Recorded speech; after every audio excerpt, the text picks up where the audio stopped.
Somali News TV ومahadsantihiin marka xiga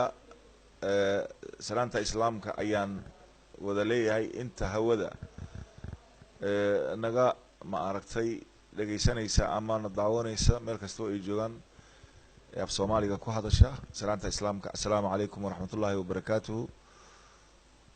marka xigana Ramadan Kareem Soomaaliya sida maanta qof waliba uu og yahay waxay soo martay marxalado kala duwan marxalada ugu adag ee ummadda Soomaaliyeed ay soo aragto waa tii muddadii burburka lagu jiray ee Soomaaliya dhammaan wixii qarannimadeeda astaan ay u ahayd ay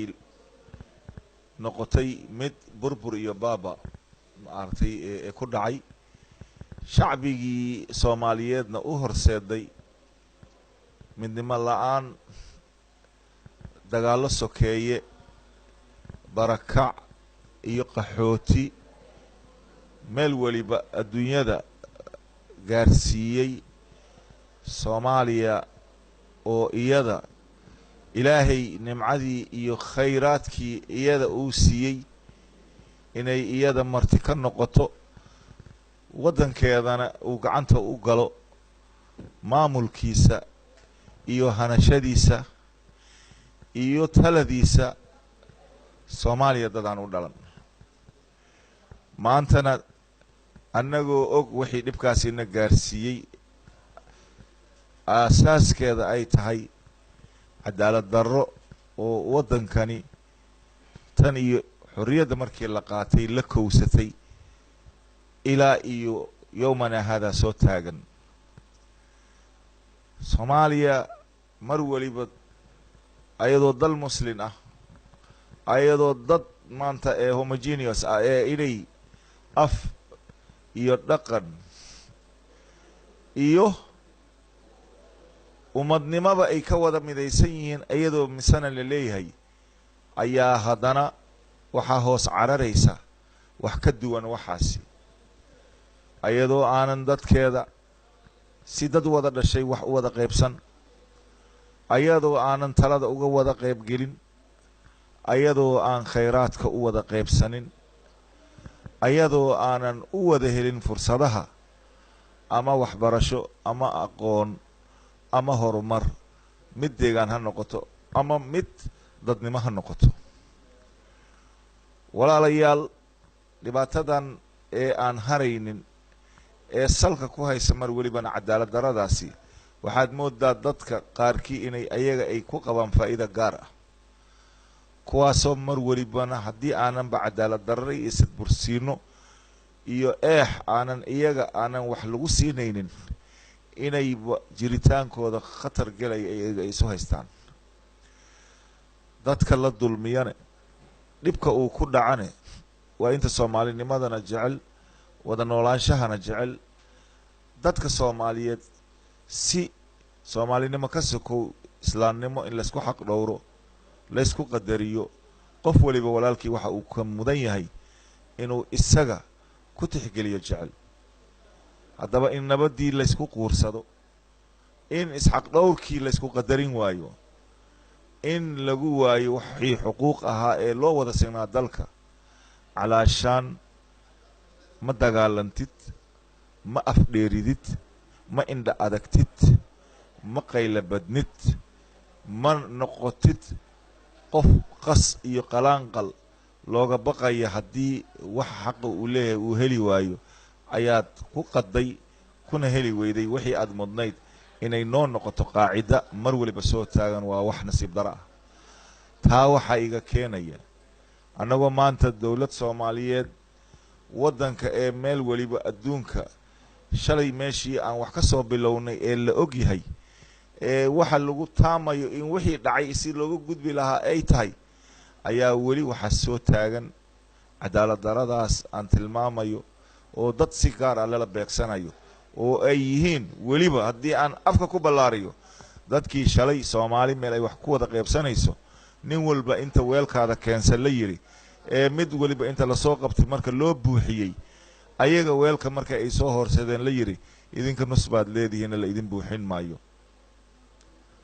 maantana weelkii nuskii ayaa in la sii mariyo oo waliba nuskii xataa ay waayaan ayaa maanta ay haddana ay ku taamayaan dadkii sidaa shalay ku sameeyey ee cudurdaarna ay oga dhigeen xaq ma jiree meeshani xal baa la rabaa in la gaaro marka meel aan xaq jirin xalka ka imaan karo u malayn maayo waayo ilaahaybo dulmi meel uu isaga uu ku baneeyey ama ha yaraado ama ha weynaado ma jirto ma dhici kartaa haddii shalay dastuur soomaaliyeed meeshii looga hadlayay in la yidhi dad ma lihidin xaq oo xal ayaa la idinku gartay in dadka kale soomaaliyeed wixii ay leeyihiin barkoodaad leedihiin maantana in barkii xataa ay ku waayaan wax kale marka laga yimaado ayadoo aan ognahay haddii maanta waddanka la qaybinayo safaarado haddii la qaybinayo inaanan loo wada helin sidii cadaalad ahayd haddii maanta la qaybinayo maamul ama degmo xataa ama gobol haddii la samaynayo inaanan sidii loogu talagalay aanan loo helin haddii ciidan le la qorayo ama saraakiil la qaadanayo ama hoggaamo ciidamo la magacaabayo inaanan sidii loo baahnaa xaqa ee cadaaladda ku jirta inaanan loo qaybsanin haddii la bixinayo darajooyin sidaas oo kale iyo si la mid ah haddii mashaariic la bixinayo sidaa iyo si la mid ah haddii scholarship iyo waxbarasho arday soomaaliyeed fursado ay qaadanayaan sidaa iyo si kasii daran sideebaa haddii xataa shaqo bixin oo ayada ay sidaa ay tahay haddana madawba in la yidhaahdo soomaaliya ayaa mar kale dastuurkeedii si daahfuran la rabaa in ummadda soomaaliyeed looga qaybgeliyo gudaha iyo dibadda in lasaga habar wacdo dadkii soomaaliyeed ee bulshada la garanayay deegaan ahaan loo garanayay dalka waxay ka geysteen la garanayay taariikhdooda la garanayay gobonnimada meeshay ka jireen la garanayay in mar waliba iyaga ay xaqirnaadaan ee la yidhaahdo wixii la qaybiyaba waxaad ka tihiin wax maartay kama jiraan taa ayaa maanta keenaysa cadaalad daradaasi dadka soomaaliyeed in aan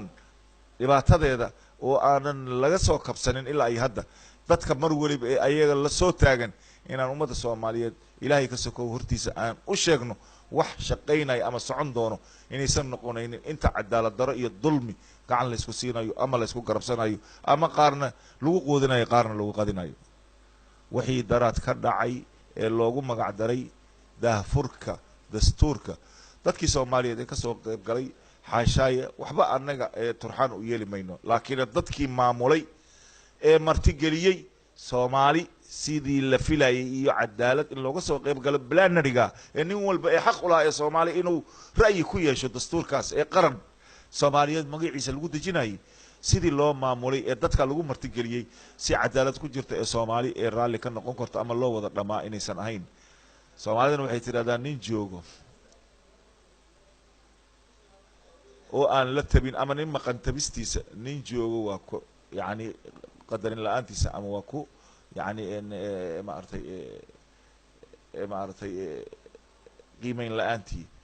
marka dad baa iyagoo maqan la tabay dadna iyagoo jooga ayaan xataa la garan waayey in dadkii ayaga u matalayay dawladda ama golo shacbi ku jiray ama ay ku jiraan fulin ama hadday yihiin xataa odayaal dhaqameed ama haddii ay yihiin maaragtay aqoon-yahanadooda ama haddii ay yihiin mujtamaca qaybahooda kala duwan ee qaybaha bulshada soomaaliyeed ayagoo la wada og yahay in la xusi waayo laga qaybgelin waayo waa wax aad iyo aad runtii laga qiiroodo taana ay yani ay la mid tahay soomaalinimada maaragtay ee iyaga ay sheeganayaan dadka inay shakiba maaragtay iyada ee la gelinayo waxaan dawladda soomaaliyeed aan u sheegaynaa ee mar waliba iyada musuqa iyo cadaalad daradan la diriraynaa taargetkeeda uu yahay iyo halkudhigeeda haddii soomaaliya nabad iyo nolol la rabo cadaalad darada ee taagan ee noqotay mid ay dadka ee qaarkii ayaga ay u noqotay cudur aanan ka dawooweynin in ummadda soomaaliyeed lagala dhex baxo dadka cadaalad darada ee ayaga had iyo jeer ee iyaga ay u noqdeen kuwa ee u haya maaragtay maaragtay sutida maaragtay calaa kulli xaal beesha caalamka ee iyadana lacagaha faraha badan ee ugu talagashay ay ku bixinayso waxaan u sheegaynaa in dastuurkaasi daahfurka ee iyada lagu qabtay muqdisho in